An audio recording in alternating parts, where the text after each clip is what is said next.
সংসদে দাঁড়িয়ে আমাদের স্বরাষ্ট্রমন্ত্রী, যদি অফিসিয়ালি মন্ত্রণালয় তার স্বরাষ্ট্র, কিন্তু সবাই বলে সর্বমন্ত্রী, আইনমন্ত্রী আছেন, আমাদের প্রধানমন্ত্রী পার্লামেন্টে নীরব থাকেন।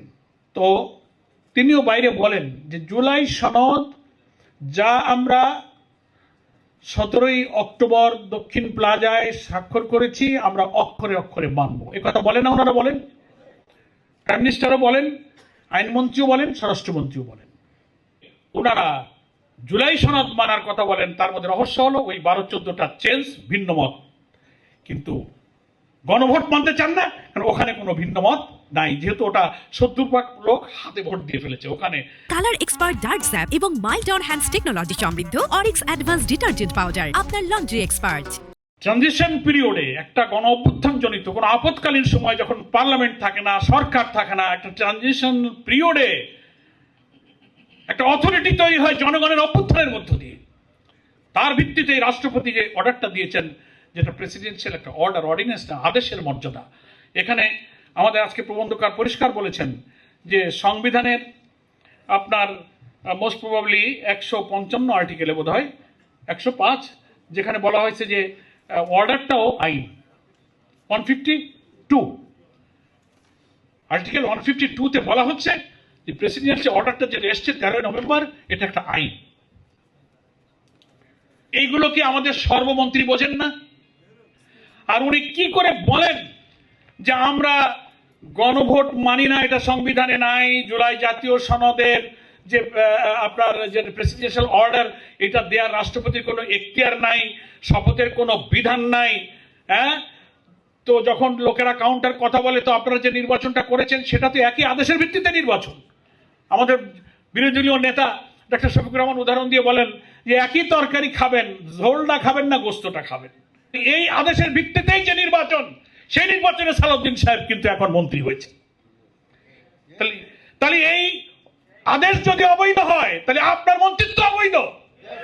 পারলে আপনি কোর্টে চ্যালেঞ্জ করেন, পার্লামেন্টে আপনি ব্যাখ্যা দেন, আর তা না হলে আপনাকে দাঁড়িয়ে বলতে হবে যে না, 12ই ফেব্রুয়ারি রেফারেন্ডামে আমরা নাতে ভোট দিয়েছি, হাতে ভোট দিইনি। তাও তো বলেন না, স্বচ্ছ থাকলে বলেন। অথচ আপনারা বিফোর ইলেকশন ক্যাম্পেইন করেছেন যে হাতে ভোট দেন। প্রথমে বলতে চান, শেষের দিকে নিরুপায় হয়ে বলেছে। উত্তরবঙ্গে গেল সাঈদের কবর জিয়ারত করতে, লোকেরা সমালোচনা কি, সবাই তো হার বলে, বিএনপি তো হার পক্ষে বলে না। একবার গিয়ে প্রধানমন্ত্রী বলেন যে হ্যাঁ আপনারা, তখন প্রধানমন্ত্রী না বিএনপির চেয়ারম্যান, বলে হাতে ভোট দেন।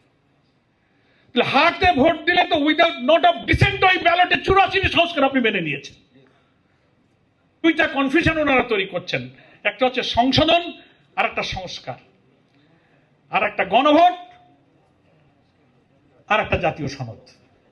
এই দুই জোড়া শব্দের মধ্যে মারিপাস লাগাইছে।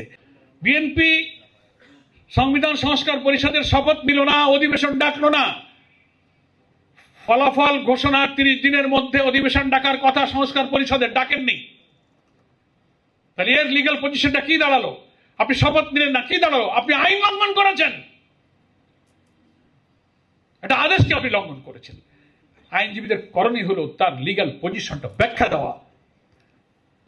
তারপরে আবার আমরা যারা জুলাই সনদে দক্ষিণ প্লাজায় সই করেছিলাম, যে অঙ্গীকারটা করেছিলাম, বিএনপির 2 জন ছিল, আমরা জামাতের সব দলে 2 জন ছিল। ওখানে 10-12টা অঙ্গীকারে, একটা অঙ্গীকারে আছে এই জুলাই সনদ আদেশ এবং এই সমস্ত ব্যাপারে কেউ কোর্টে কোনো বিষয়কে চ্যালেঞ্জ করতে পারবে না। দুঃখজনকভাবে কৌশলে বিএনপি অন্য একটা পার্টিকে দিয়ে এই জুলাই সনদের এগেনস্টে নানান গণভোট টোটে এইসব ইস্যুতে একটা রিট পিটিশন করে রেখে দিছে। আবার উনি বলেন না এটা আমরা করিনি, কারাই জানে, ঘোড়ার ডিম, আওয়ামী লীগ ঘোড়ার ডিম স্বার্থ আছে রিট করতে যাবে। যে তাহলে ট্রানজিশন পিরিয়ডে যে আদেশ, এটা একটা আইনের মর্যাদা, এর ভিত্তিতে আপনি সংসদ নির্বাচন করেছেন, গণভোট করেছেন, একটা মানবেন আর একটা মানবেন না। একই গর্ভে 2টো সন্তানের জন্ম হয়েছে, একটা সন্তানকে অস্বীকার করেন, আর একটা সন্তানকে আপনি বৈধ আর একটা অবৈধ বলেন। এটা কি?